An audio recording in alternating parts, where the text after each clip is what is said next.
is the time for us to hear an amazing speech from our TTM pupil.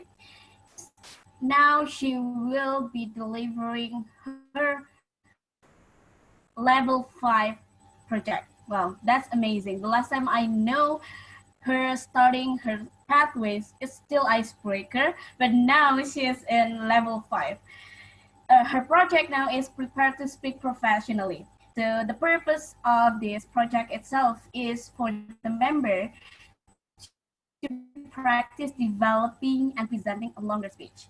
And then the member will deliver an engaging keynote style speech.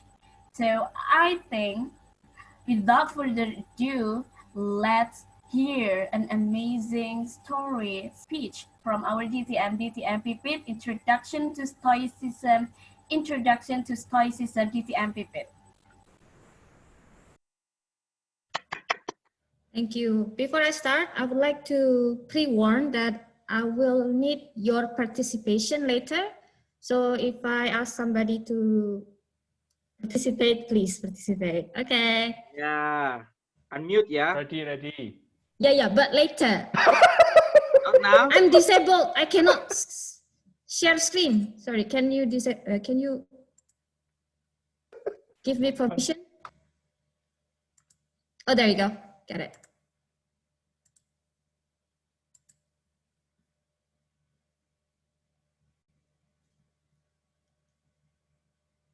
Ladies and gentlemen, an introduction to Stoicism.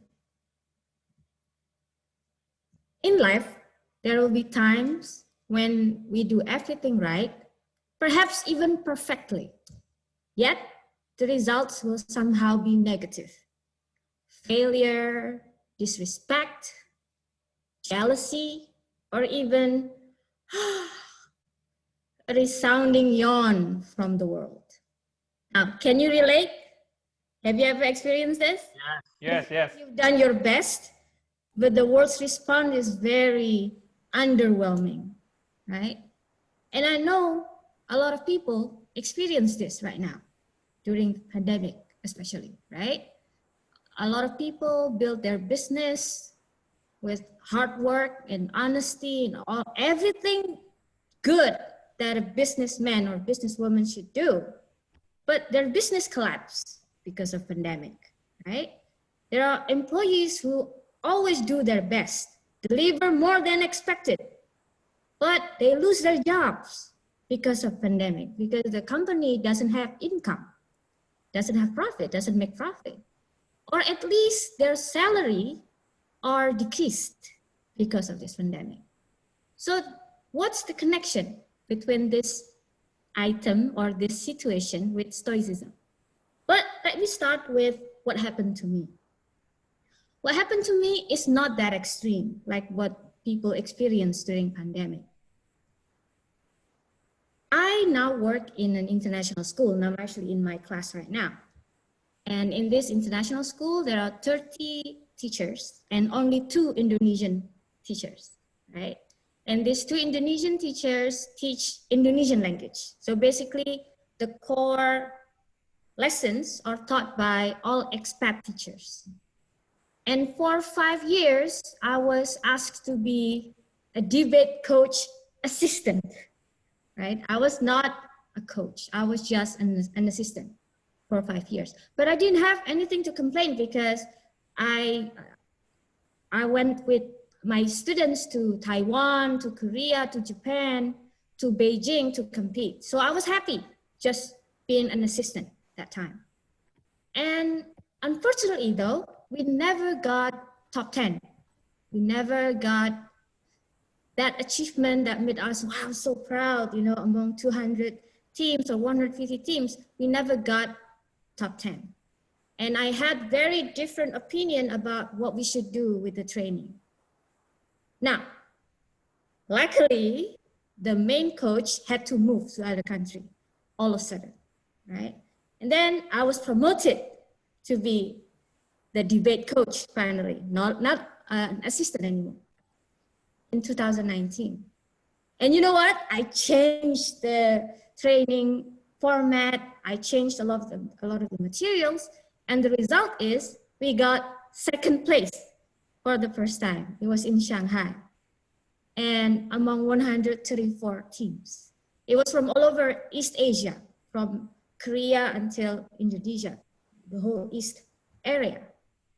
And we were invited by the consulate of Indonesia in Shanghai even because they heard about our achievement.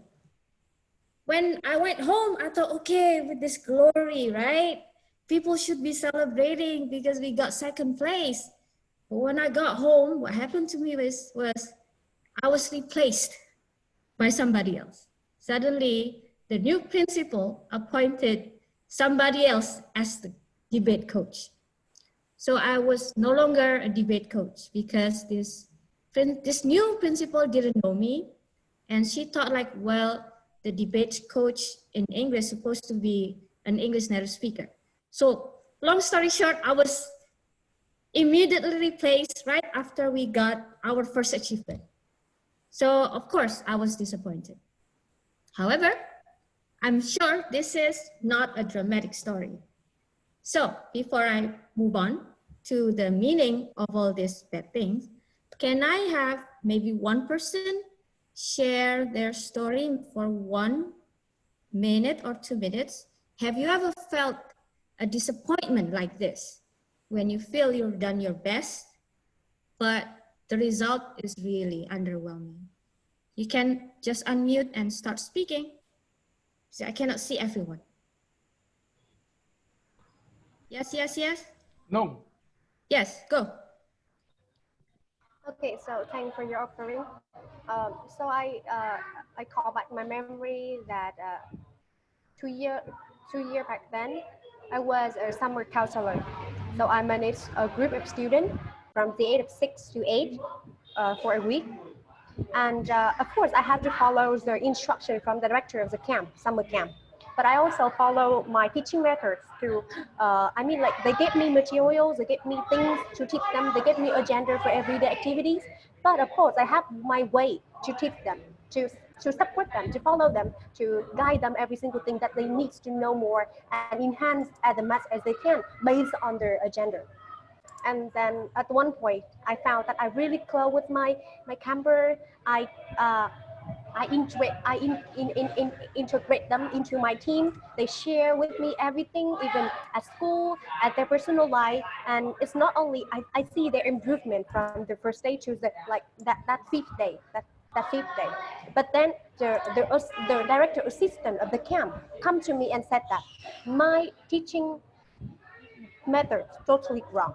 The way I guide students is like unappreciated.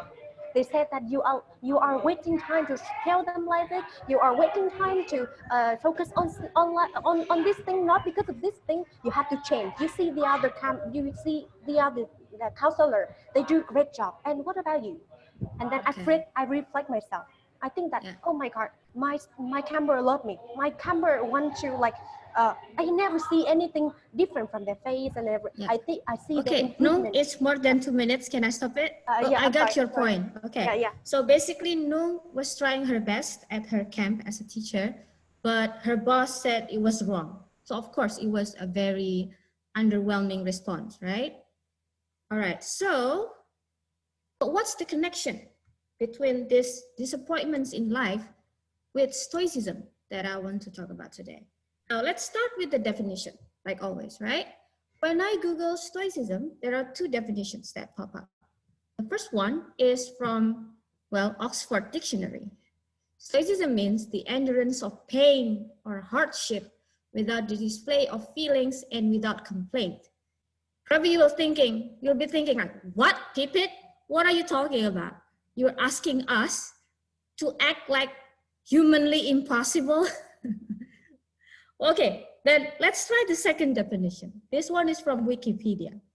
Stoicism is actually an ancient Greek school of philosophy founded at Athens by Zeno of Citium. This is the person. And the school taught that virtue, the highest good, is based on knowledge.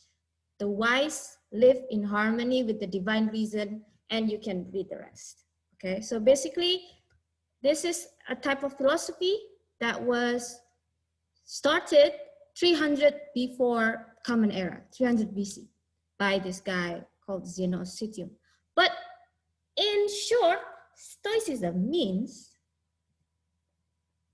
focusing on your own personal virtues, right? So let me read that one more time. So let it sink in our heart. Stoicism means focusing on your own personal virtues. Now, when you ask yourself, so how to apply this in daily life, right? Now, depending how extreme you want it to be. So depends play a lot of part in this case. It's relative, right? Let's digest, let's break this down one by one. As you know, the world is often an unreliable judge, right? Because the world is often an unreliable judge. Do not depend on their judgment. We need to just focus on what you are doing, what we are doing. If we depend on other people's judgment, we will be depressed in the end, depending on, well, your strength of your mental strength, obviously, but we will be disappointed. It's guaranteed to you.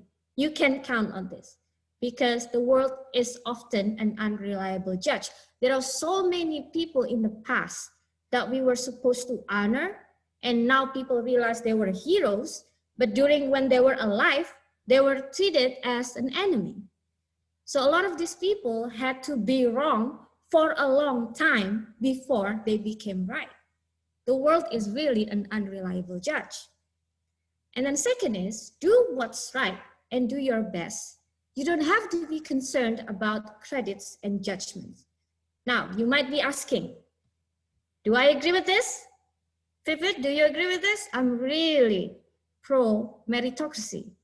So I'm really sensitive about giving credits to people, right? In my situation, I think, particularly in countries like Indonesia, this can be dangerous. So we need to be careful in attributing credit. Although we focus on what we do our best. But in my opinion, we should not let the credits go to the wrong person easily, at least. Because I'm sure you've seen it maybe in your office or seen it maybe in, in government, maybe. It's the wrong people who get promoted to get higher positions because they take credit from other people's work, which is not fair. So in the grand scheme of things, I actually don't agree with this, but we still have to be concerned with what we're doing has to be right, at least on personal level. But in terms of credit, I would suggest you to still pursue the credit if you deserve it. The next one is, don't compare yourself to others, especially when you're successful. Why? First, we have this unhealthy belief in our own importance. Sometimes we think we are so important, but actually in real life, people don't think us as much that important, right? And we keep looking down on people. We cannot see the people above. We keep looking down. We don't know the people. There are so many people better than us. And you did something successful once, doesn't mean you can do it again. So when you are successful, you did something successful in the past, it doesn't mean you can do that constantly. And jealous of other people, let them covet for what you have, not the other way around. So you should not be jealous of what people are getting. Just focus on yourself. Now this is, I'm telling you, I'm actually telling myself at the same time. Okay, don't feel like I'm, lecturing you on this. Can you handle success? Or will it be the worst thing that ever happened to you? Have you ever seen people who probably were poor and then suddenly became successful or rich, but the person is not happy or depressed? Like Britney Spears, for example, she became depressed ever since she became famous and rich. Which makes me question, like a lot of people said, money cannot buy you happiness or success cannot make you happy. In my opinion though, if money cannot buy you happiness, there must be something wrong with how you spend your money, right? If success cannot make you happy, there must be something wrong in how you manage your success. So just don't be too big-headed with whatever that you have achieved, because all of these reasons. The last one is do what's right no matter what. Now, this is very simple. It's actually the hardest thing of all compared to all of those three. First, do what's right even when no one is watching. This is called integrity. This is also our biggest mistake or our biggest weakness in Indonesia, right? In Indonesia, we spend a lot of money to supervise people because we don't trust what they're doing when they're alone, right? We put CCTV, we put supervisor, and the supervisor will have supervisor, and then the supervisor will have supervisor again. We keep having so many levels of supervisors because we don't trust each other. We don't trust each other, especially when no one is watching. So integrity is really a big problem in our society. And second, do what's right even when you're the only one. Maybe you remember when you're in class, everyone is cheating, right? And you decide, no, I'm not gonna cheat. I'm not gonna pull up a paper with the answers in it. And your friends will be like, sok pintar. Sombong. People will point finger at you, thinking, like you're arrogant or something, because you don't want to go with the flow. You don't want to be cheating, and you're the only one. But there's a degree of extremism here. Extremism. Okay. Do what's right, even when the consequence is huge. For example, you are the member of the House of Representatives. The whole commission got a bribe from somebody. And then you suddenly decide, no, I'm not gonna take the money. I will be a clean politician. I'm not gonna take the bribe. I actually will report on them because this is what's right? You want to report on them. But the consequence can be huge. You can say goodbye to your promotion, maybe. Maybe people will think of you as an enemy. Maybe your life can be in danger even if you're dealing with strong people or people with good connections. So Stoicism in this type of level is very hard. Okay, so there are degrees to all of this. So last but not least, in summary, Stoicism is 1, the world is often an unreliable judge. So when things happen to you that seem to be unfair, try to think of the bigger picture.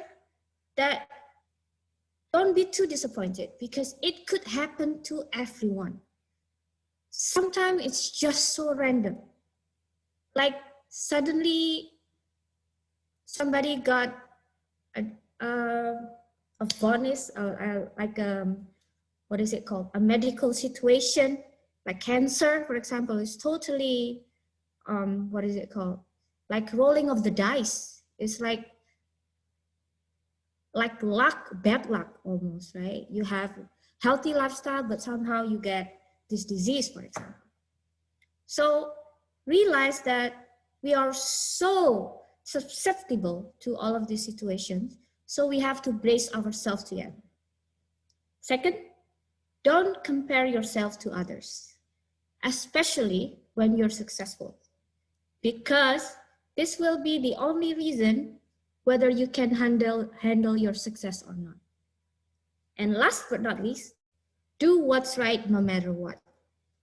Even when no one is watching, even when you're the only one, and even when the consequence is huge. But of course, depends on the degree of the consequence, right? In my opinion. Right. So this is my summary about Stoicism. And if you happen to decide you want to do it, just like me, we have to strive to do it. It will be a hard road to walk on, but I'm telling you, I promise you, it will be worth it.